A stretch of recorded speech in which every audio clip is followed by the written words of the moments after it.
Lyra McKee, a 29-year-old journalist in Northern Ireland, was fatally shot in the head late Thursday in the city of Derry, where riots had erupted and nationalist paramilitary forces tossed petrol bombs at law enforcement. Local police have said they believe she was fired upon by a dissident Republican group known as the New IRA, according to ITV News. Violence has recently flared in the historically troubled city, where the Bloody Sunday massacre was carried out in 1972. Car bombs, stabbings, and gun violence have marked a spate of violence tied to the new militant group that has surged in recent weeks, along with fresh tensions related to Brexit and the prosecution of a British soldier for his role in the 1972 attack that left 14 unarmed civilians dead. McKee is the fourth high-profile European female journalist killed in the last 2 years, after Sweden's Kim Wall, Malta's Daphne Caruana Galizia, and Bulgaria's Victoria Marinova.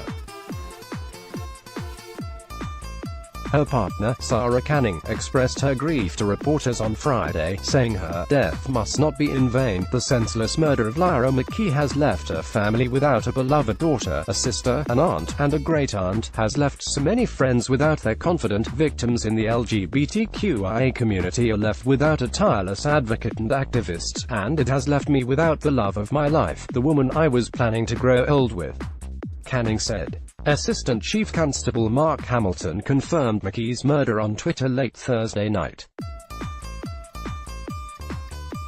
Sadly, I can confirm that following shots being fired tonight in Cregan, a 29-year-old woman has been killed. We are treating this as a terrorist incident and we have launched a murder inquiry. At a press conference Friday morning, Hamilton confirmed the line of investigation. We believe this to be a terrorist act, he said. We believe it has been carried out by violent dissident Republicans. Our assessment at this time is that the New IRA are most likely to be the ones behind this, and that forms our primary line of inquiry, Hamilton added. But not only is it a murder of a young woman, it is an attack again on the people of this city. I stood here in January and we talked about the bomb and the act of violence against this city, and yet again we see another act of violence in this city which has had horrendous consequences and which will affect people for many, many years. The bringing of a firearm out and firing it down a street in a residential area where they knew lots of people were standing about is a calculated and callous act and can only be designed to hurt and kill people, the official appealed for calm ahead of Easter weekend. I would appeal to people who are intent on violence to draw back. I would appeal to people with influence to use your influence and make sure this is peaceful weekend. Not only this weekend but going forward in the city, police officials said later Friday that McKee was standing near officers when she was hit.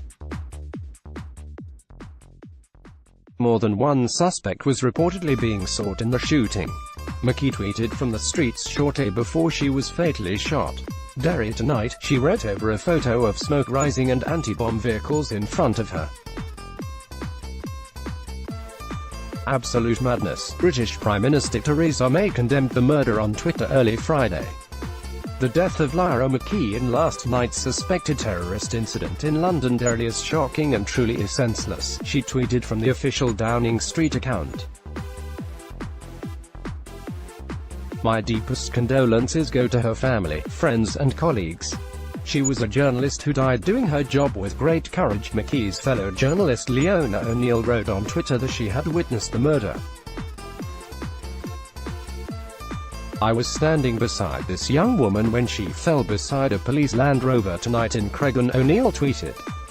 I called an ambulance for her, but police put her in the back of their vehicle and rushed her to hospital where she died. Just 29 years old. Sick to my stomach tonight, Rev. Joe Gormley, a Catholic priest based in the Cregan area who knew McKee personally, told the Belfast Telegraph that he had been at the hospital to give her last rites. It's just dreadful to see Lyra's partner and family heartbroken this morning, he said. Last night I was called over to the hospital and they just thought it was someone else. They thought it had to be somebody else, that it wasn't Lyra, but unfortunately it was. McKee was an accomplished investigative journalist who had just signed a 2-book publishing deal with Faber. Her work dissecting the complicated political situation in Northern Ireland appeared in The Atlantic, Mosaic Science, and BuzzFeed. She was named by Forbes in 2016 as one of the top 30 under 30 in media. At a TED Talk in 2017, she talked about tolerance, the targeting of gay people at the Pulse nightclub in Orlando, and the struggles she has faced. Her letter to my 14-year-old self about growing up gay in Belfast was made into a short film in 2019. In it, she lamented over a local pastor saying 2 lesbians living together did not make a family. She poignantly wrote, "Life is so hard right now. Every day, you wake up wondering who else will find out your secret and hate you. It won't always be like this. It's going to get better." Her partner said Friday that "We're all poor for the loss of Lyra. Our hopes and dreams and all of her amazing potential was snuffed out by a single barbaric act. This cannot stand," Canning said. Her legacy will live on in the light that she has left behind. Let's block ads. Why?